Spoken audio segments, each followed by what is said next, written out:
طيب يا شباب، دي المحاضرة الرابعة. هي أكبر محاضرة فيهم، فغالبا هتاخد مننا وقت شوية، بس هي يعني تقريبا أصعب واحدة في الفهم يعني. فإيه هنحاول كده نبسطها. ماشي. طبعا ده learning outcomes زي ما بقول برضه في الآخر. إيه لازم تقول في الأول. طيب types of secretions. احنا هنتكلم يعني أصلا هنتكلم على السليفري والجاستريك secretion. تمام. طيب types of secretions of gastrointestinal tract. ماشي. digestive enzymes وميوكس وشوية inorganic substances. تمام. طيب digestive enzyme هتعمل إيه؟ for digestion في الماوس والاستوماك والسمول انتستين، والميوكس lubrication وبروتكشن في الاستوماك من الاسيد، ولوبريكيشن في الماوس وفي بقيه الاورجنز برضه عشان الدنيا تمشي كده يعني. most digestive secretions are formed فين؟ only response in the presence of food. ويعني دي ممكن تيجي MCQ، ممكن يقول لك مثلا most digestive secretions are formed only in response to the presence of food، يجيب لك دي واحده من الاختيارات يعني بالنسبه للdigestive secretions يعني. ماشي، فركز عليها. and the quantity of the type of secretion in each segment of the tract is the precise amount needed for proper digestion. يعني مش هيزود شويه HCl ولا يقلل شويه بمزاجه، لا ده على حسب الفود الموجود. تمام، عشان يعمل ايه proper digestion كويس. salivary secretion هو اول حاجه احنا في البق، هنبقى من فوق لتحت. تمام. salivary secretion الفانكشن بتاعه ايه، بس عايزين نعرف اول الكومبوزيشن بتاعه ايه وبالراحه. اول حاجه عشان تبقى عارف البلازما بيبقى فيها شويه concentrations من الالكترولايتس او المواد دي المعينه، الاورجانيك سبستانس دي. ماشي. زي ايه؟ زي ان البلازما بيبقى فيها ايه؟ بيبقى فيها لو بوتاسيوم، وفيها لو بوتاسيوم وايه؟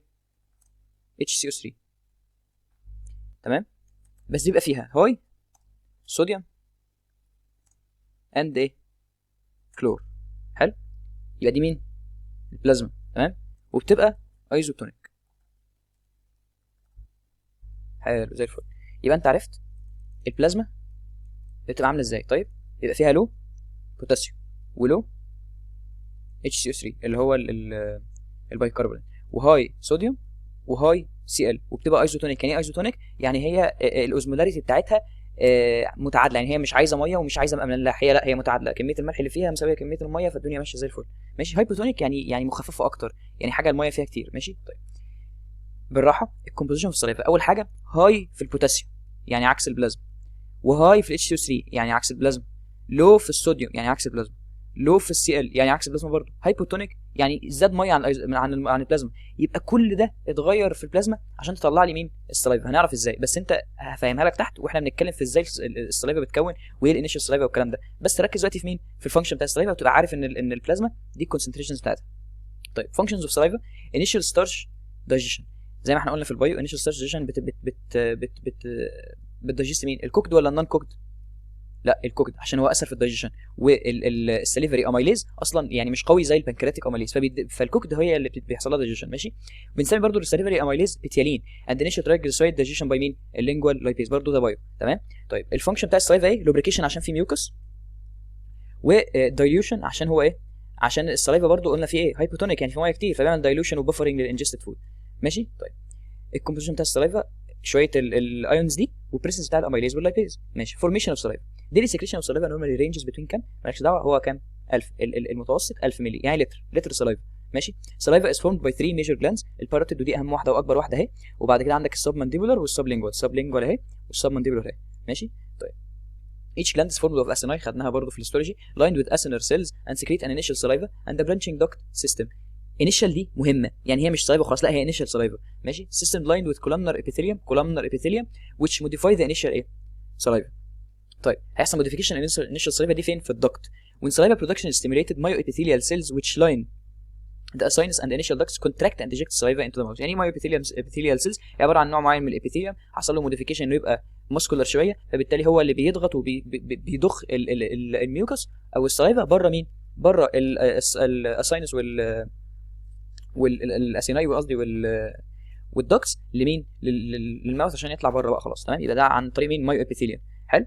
طيب الاساينس اهي، دي الاساينس او اسيناي produces an initial saliva، هيطلع من هنا initial saliva. ماشي. هيطلع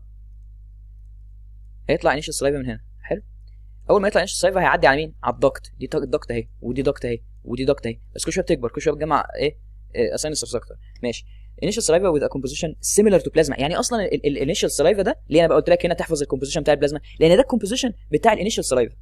حلو. الانيشال سلايفا نفسها ايه؟ بتاعت البلازما، فيها لو كالسيوم ولو HCO3 وهاي ان اي وهاي سي ال وايزوتونيك. هتشوفها يكتبها لك تحت. بص اهو از ايزوتونيك وهذا سيم ان اي وكي وسي ال واتش 3 كونسنتريشنز از البلازما.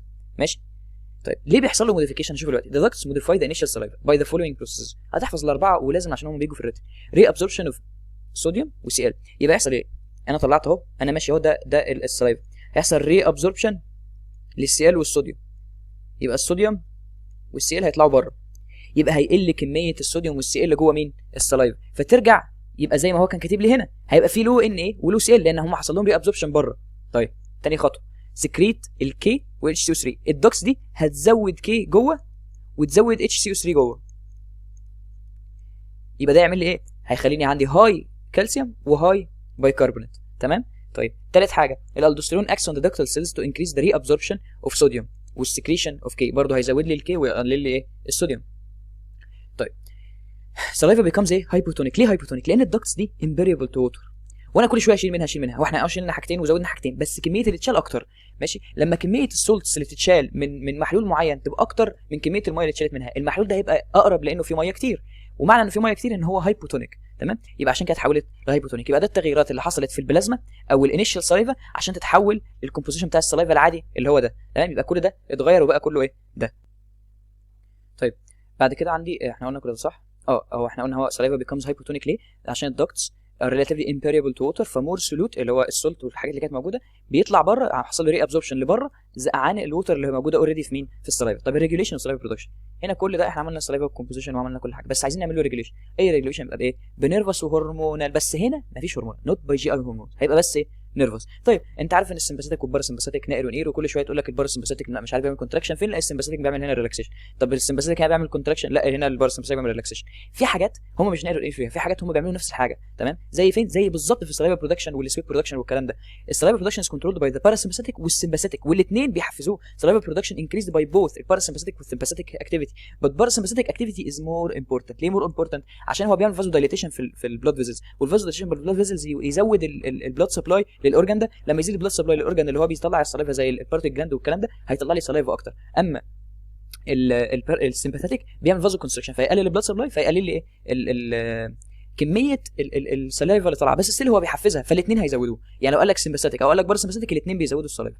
ماشي. طيب باراسمباثيك ستيميوليشن انكريز السلايفا برودكشن، طب سمباثيك انكريز السلايفا برودكشن، يبقى الاثنين بينكريز ايه؟ البرودكشن. بس هنا كوزز فازو دايليتيشن عشان كده بيزود اكتر، اما هنا كوز فازو كونستركشن فبيقلل اكتر. طيب كولينرجيك ريسبتورز اون اسينر اند دكتال سيلز ار ماسكارينيك، يعني هيدخل عليها استايل كولين. حلو، يبقى انا ممكن اقفلها بمين؟ بالاتروبين اللي هو اشهر انتي كولينرجيك دراج، يعني انهبت البرودكشن اوف سلايفا اند كوز دراي ماوث. اللي في دماغي زي النشف. المهم كولينرجيك ريسبتورز اون اسينال سيلز هي مين؟ الماسكارينيك، وممكن تقفل بمين؟ بالاتروبين. طيب سمباثيك ستيميوليشن انكريز برودكشن اوف سلايفا اند كوز فازو كونستريكشن زي ما قلنا. طب السكريشن از ليس ليه ذان الباراسمباثيك، عشان احنا قلنا ان الباراسمباثيك بيعمل ايه؟ فازو دايليتيشن. ريسبتورز اون اسينال اند دكتال سيلز ار الفا ادرينرجيك، ليه مش بيتا؟ عشان البيتا موجوده في الهارت، الالفا ادرينرجيك بتعمل فازو كونستريكشن في الجسم معظمه يعني. طيب سلايفا برودكشن از انكريزد فيا اكتيفيشن اوف ذا باراسمباثيك نيرفس سيستم باي ايه؟ طيب احنا الباراسمباثيك ايه اللي هيشغله؟ بالراحه، كونتاكت اوف فود مع الماوث عن التاتش ريسبتور. لما تحط اكل في بقك بتلاقي السلايفا بتزيد، ولو لاحظت يعني انا لاحظت الموضوع ده، يعني لما بتاكل بلح بتلاقي بقك مليان سلايفا، انا ما اعرفش ليه بقى، حد يبقى اساسي يقول لنا يعني.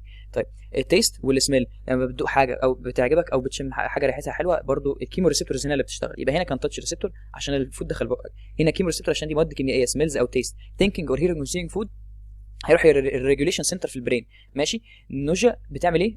او بتيجي من الريتيشن في الستومك، لو حصل اريتيشن في الستومك هيجي لك نوجا ويعمل انكريز سليفري سكريشن، عشان كده هتبقى عايز ترجع، بتحس ان بقك بدا يتملى سلايفا في الاول وبعد كده بقى ايه؟ بتطلع له البطن. المهم از ديكريزد باي مين؟ باي سليب، لانك مش محتاج السلايفا، انك مش بتعمل حاجه يعني، وبعد كده السمباثيك بيبقى قليل. ديهايدريشن عشان مفيش ميه اصلا ومش هيبقى، والسلايفا انت عارف ان السلايفا هايبوتونيك محتاجه ميه. طيب فير وانتي كولينرجيك دراجز عشان قلنا بتعمل ايه؟ بتعمل زغلول النشف. المهم كل ده مش مهم. طيب جاستريك سكريشن، عندي نوعين من الجلاندز، عندي جاستريك جلاندز وعندي بايلوريك جلاندز. ماشي. طيب there are two types اهو. جاستريك لوكيتد فين؟ في الفندس والبودي، اما البايلوريك موجوده فين؟ في الانترم او البايلورس. ماشي. كونتين 3 تايبس اوف سيلز، ودي كونتين سيل واحده مثلا اللي احنا هنقولها دلوقتي. طيب الثلاثه سيل مين؟ ميوكس نيك سيل وبارايتال وشيف، خدناهم في الهيستولوجي. ماشي. الميوكس بتعمل ايه؟ بتفرز ميوكس، سبحان الله. بارايتال سيلز عارفين ان هي بتفرز اتش سي ال. طب الشيف سيلز بتفرز مين؟ البيبسينوجين مع الانترنسيك فاكتور، يبقى قصدي اسف البارايتال هي بتفرز الانترنسيك فاكتور. تمام. طيب البيبسينوجين لو انت فاكر في البايو كان مين اللي بيعملوا اكتيفيشن؟ الاتش سي ال، بيعملوا اكتيفيشن يحولوا مين؟ لبيبسين. ماشي. طيب المهم دي انت هتقراها عادي برضو، بس خد بالك بس ان كلهم الفيجال سيميوليشن بيزود الافراز بتاعهم مهما كان، يعني فيجال سيميوليشن يزود اتش سي ال، يزود انترنسيك فاكتور، يزود بيبسينوجين ويزود طب ما هو انترنسيك فاكتور بيبسينوجين، ويزود الميوكس، بيزودهم كلهم. فيجال سيميوليشن بيزودهم كلهم، والسوماتوستاتين بينهبت الجي سيلز. ماشي، ليه؟ لان احنا عارفين ان هو بينهبت مين؟ الجاسترين. تمام. واحنا قلنا هنا البايلوريك جلاند كونتين مين؟ جي سيل اللي بتفرز مين؟ الجاسترين. دي تقريبا نسيناها، مهم يعني. طيب ميكانيزم اوف جاستريك اتش سي ال سكريشن، اللي فوق ده كله اصلا هيستولوجي، انت مذاكر هيستولوجي خلاص. ميكانيزم اوف ايوه ده المهم بقى، ميكانيزم اوف جاستريك اتش سي ال سكريشن دي مهمه قوي. ماشي، ومحتاجه فهم. دي هتشرحها لك كلها بس تركز. ماشي، اول حاجه دي بوتاسيوم وصوديوم بومب. ماشي، انت عارف ان هي بتعمل عكس الكونسنتريشن، يعني معنى ان الصوديوم داخل هنا ان الكونسنتريشن بتاعه جوه الخليه اعلى من بره، لان دي بومب، دي مش تشانل عاديه، دي بومب، يعني عكس الكونسنتريشن جريدينت. يبقى انا عندي هنا بوتاسيوم كتير. ماشي، دي مش يعني دي معناها كتير. حلو، طيب تمام. هنا هنجي لها دلوقتي. اول حاجه اللي بيحصل ايه؟ بيحصل ان يبقى جوه الخليه في ميه وفي كربون دايوكسيد، تمام، او ثاني اكسيد الكربون. دول بيتحدوا مع بعض ويتحولوا لحاجه اسمها كربونيك اسيد. الكربونيك اسيد ده بيتكسر، ماشي، ويديني هيدروجين وبايكربونات. حلو، هيدروجين ومين؟ وبايكربونات.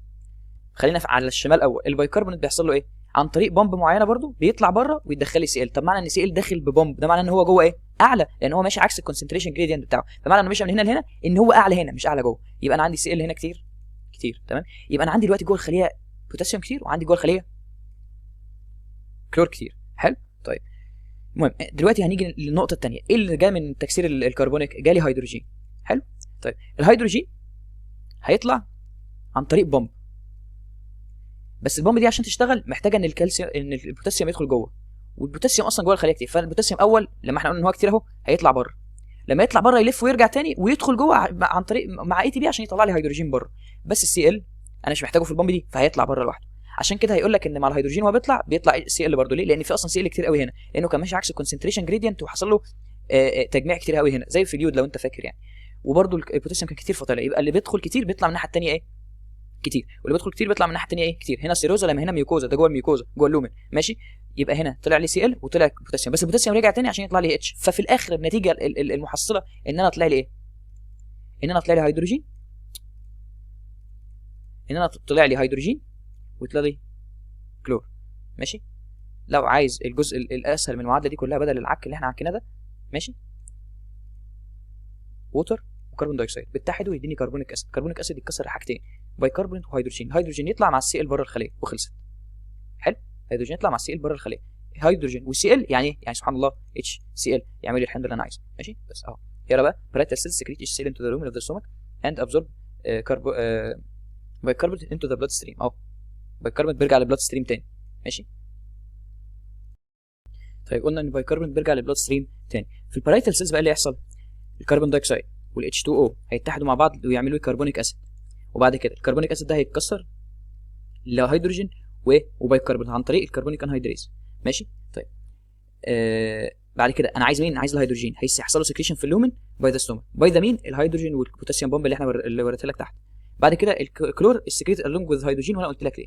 ماشي، طيب السكريشن برودكت في الاخر هيبقى مين؟ بارايتال اتش سي ال. طيب the pH of this acid is about 0.8. ده قليل جدا، pH قليله جدا معناها هيدروجين كتير جدا. طيب extreme acidity at the pH concentration is about 3 million times that of the arterial blood. تمام. طيب دراج اوميبرازول، لو انت فاكر اوميبرازول من الفارما فهو بي بي اي يعني بروتون بومب انهبيتور، يعني بيعمل ايه؟ انهبيت البروتون بومب اللي هي عباره عن مين؟ الهيدروجين بوتاسيوم ايتيبيز، وكده بلوك الهيدروجين سكريشن فيعالج لي بقى البيبتيك ألسر والكلام ده. ماشي، شرحنا دي.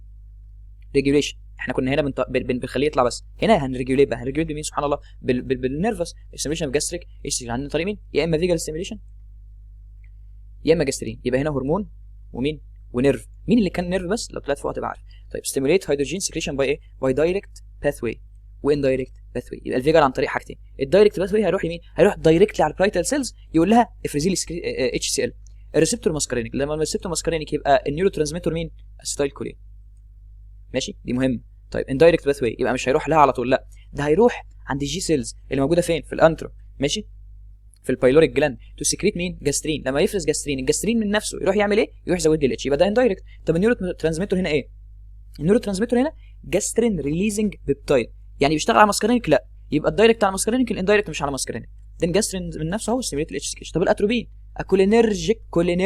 كولينرجيك انت ماسكارينيك انتاجونست هننهبت الهيدروجين سكريشن باي ايه؟ باي بلوكينج الدايركت باثوي بس، لان ده ملوش علاقه بالماسكارينيك ولا له علاقه بالاسيتايل كولين. ماشي، باي بلوكينج الدايركت باثوي بس نوت ذا اندايركت باثوي. اما الفاجوتومي لو انا شلت الفيجل كله، انا شلت دي كلها، شلت الفيجل كله، يبقى انا شلت كل الكلام ده. حلو، يبقى ساعتها لا، هو هيقفل كله بقى، يبقى دايركت واندايركت باثوي هيحصل لهم انهبيشن. ماشي. طيب الفيجال ستيميوليشن occurs in response to presence of food في الاستومك.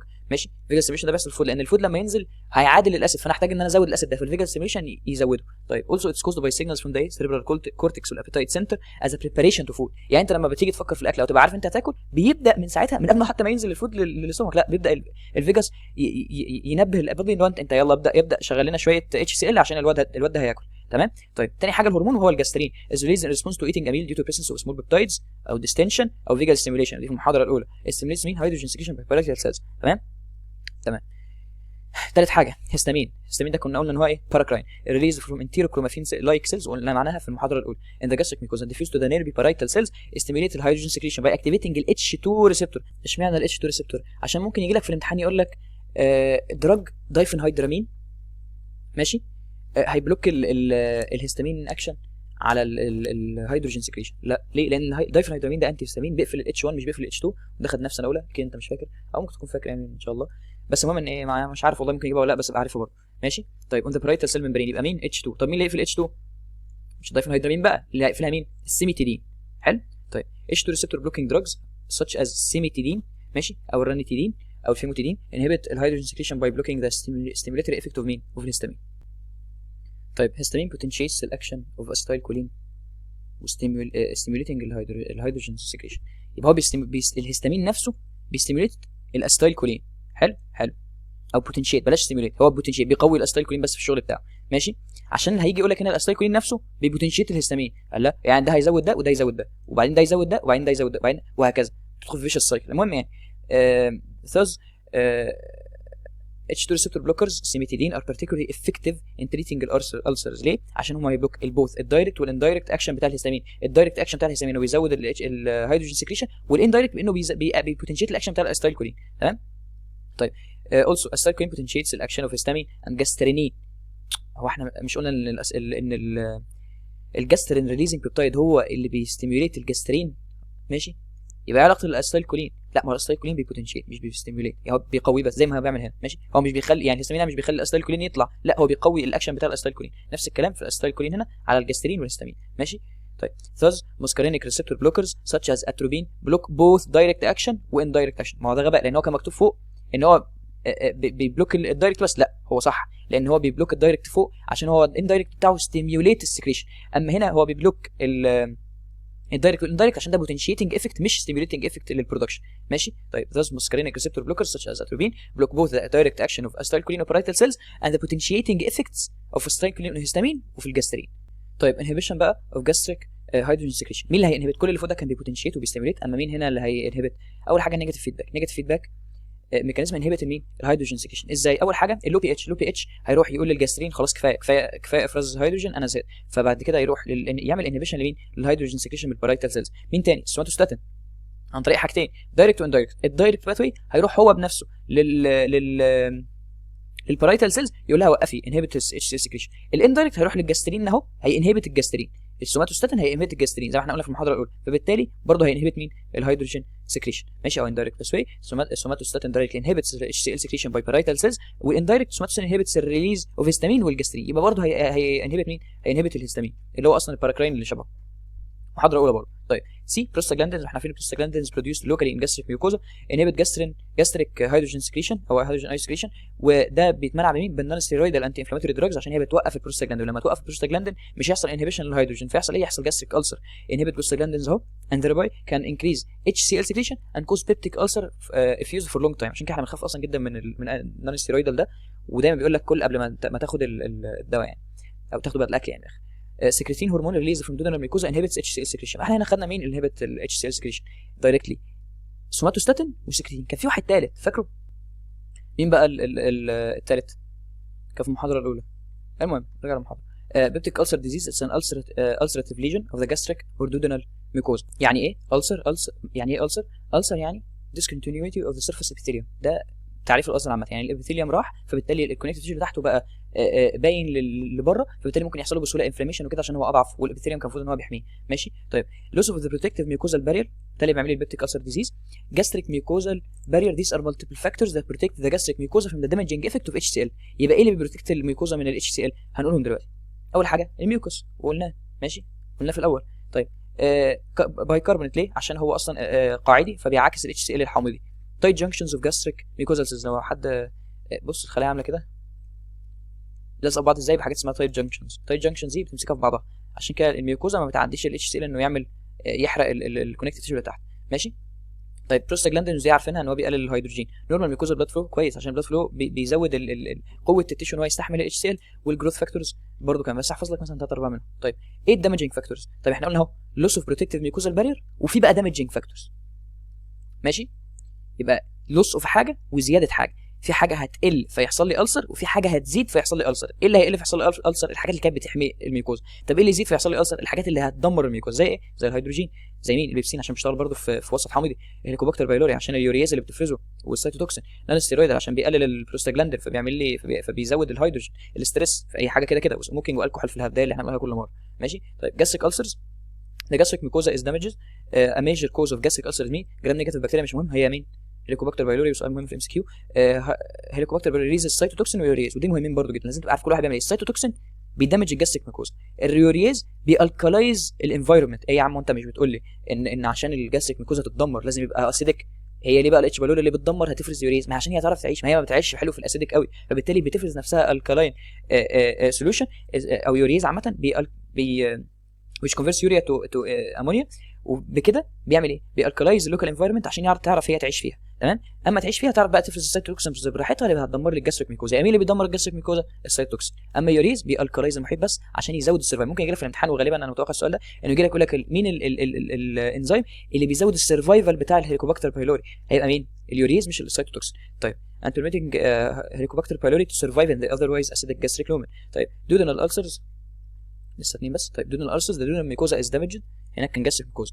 Gastric hydrogen secretion is increased. Excess hydrogen ion delivered to the duodenum damaging the duodenal mucosa. طبعا ده يعني بديهيات. Helicobacter pylori برضه major cause. Helicobacter pylori inhibits somatostatin. بتنهبت السوماتوستاتين. ماشي. طب السوماتوستاتين كان بيعمل ايه؟ كان بيقلل الجاسترين وكان بيقلل الهستامين. حلو. يبقى لما تنهبت ويحصل ايه؟ stimulating gastric hydrogen secretion. ماشي، عن طريق ان هي بتزود الجاسترين وبتزود الهستامين. ماشي.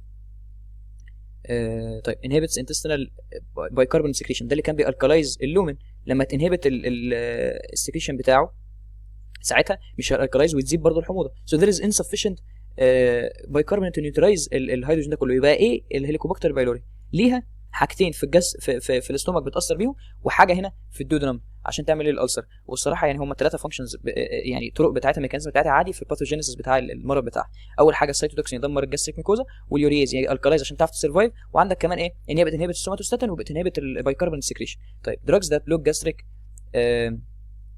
هيدروجين. اول حاجه عندنا مين؟ الاتروبين، واللي هو عباره عن ايه؟ كولينرجيك ماسكارينيك ريسبتور بلوكر. ماشي. ده هيعمل ايه؟ هينهبت الاسيتايلكولين ان هو يستيميوليت الهيدروجين سكريشن. خد بالك هو هنا بينهبت الاسيتايلكولين من انه يستيميوليت دي، لكن هو مكتوب ايه؟ ذير انهبيتنج اسيتايلكولين ستيميوليشن اوف ايش؟ ده هو مش هيؤدي للستيميوليشن، هو هيؤدي الانهبيشن اوف الهيدروجين سكريشن. تمام. اقراها صح يعني. طيب سيميتيدين. ماشي. السيميتيدين هو عباره عن ايه؟ هو بلوك الاتش 2 ريسبتور. وخد بالك ده قلنا ايه؟ مش انتي هيستامين. انتي هيستامين بتطلق الاسم ده بس على مين؟ على البلوكرز اوف اتش 1 ريسبتور زي الدايفينهيدرامين. طيب بلوكس اتش 2 ريسبتور انهبيتنج ذا هيستامين ستيميوليشن اوف مين؟ of hydrogen secretion. It's particularly effective in reducing hydrogen secretion because بتعمل ايه؟ بتبلوك الهستامين potentiation of acetylcholine، بيقلل الهستامين potentiation of acetylcholine. تمام. طيب اوميبرازول اللي هو بي بي اي بروتون بومب انهبيتور directly inhibits مين؟ الهيدروجين بوتاسيوم اتيبيز and hydrogen secretion. كده خلصنا المحاضره. اخذت منها شويه بس كويس يعني، كانت محاضره كبيره، ان شاء الله الباقيين قليلين يعني.